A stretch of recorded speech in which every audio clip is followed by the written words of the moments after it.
प्रिय भाई बहनों, आज हम आपको परम पूज्य दलाई लामा जी के बारे में कुछ बताएंगे कि 1938 में मात्र 2 वर्ष की आयु में उन्हें 13वें दलाई लामा के अवतार के रूप में खोजा गया। किस तरह बाकी दुनिया से दूर बौद्ध मठों के वातावरण में उनकी शिक्षा दीक्षा हुई और लालन पालन हुआ।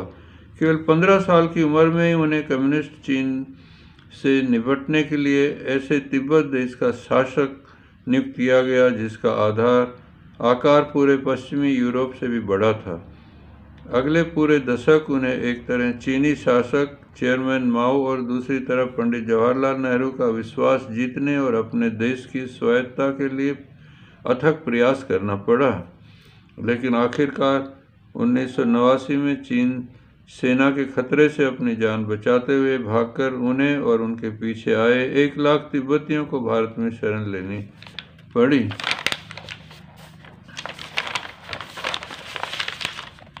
अलग अलग लोगों के लिए दलाई लामा के अलग की नज़र में वे एक जीवित बुद्ध हैं, करुणा के बोधिसत्व, अवलोकतेश्वर का अलौकिक अवतार हैं, कुछ के लिए ऐश्वर्य राजा हैं। 1950 वाले दशक के मध्य में उन्हें पीपल्स रिपब्लिक ऑफ चाइना की संचालन समिति का उपाध्यक्ष भी माना गया था। उसके बाद वे भागकर निर्वासन में आए और तब उन्हें एक प्रतिक्रियावादी और एक परजीवी की संज्ञा दी गई। दलाई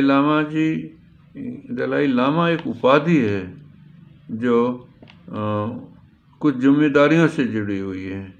वे कहते हैं कि मैं एक साधारण पुरुष हूँ जो संयोग से तिब्बती है और उसने बौद्ध भिक्षु बनने का फैसला किया है। सदियों से तिब्बत संबंध प्रिय भाइयों जैसे रहे हैं। तिब्बती विद्वानों, सामान्य नागरिकों और व्यापारियों के लिए भारत हमेशा से उनके लिए पुण्य भूमि और कर्म भूमि रहा है। भारतीय तपस्वियों और धार्मिक श्रद्धालुओं के लिए भी तिब्बत के कैलाश और मानसरोवर जैसे सैकड़ों पवित्र स्थल श्रद्धा के केंद्र रहे हैं।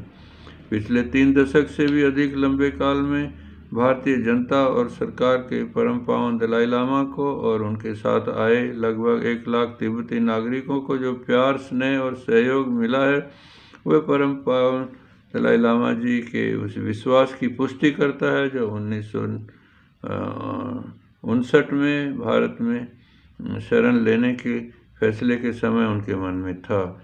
इस दौरान भारत की सरकार और जनता के सहयोग से परम पावन जी ने तिब्बत की राष्ट्रीय पहचान और संस्कृति को फिर से नए जीवन देने का जो ऐतिहासिक काम किया है उसे तिब्बत के इतिहास में हमेशा श्रद्धा और मैत्री भाव से याद किया जाएगा। इस दौरान दलाई लामा जी के नेतृत्व में तिब्बती समाज ने और कई तरह की उपलब्धियां भी हासिल की हैं।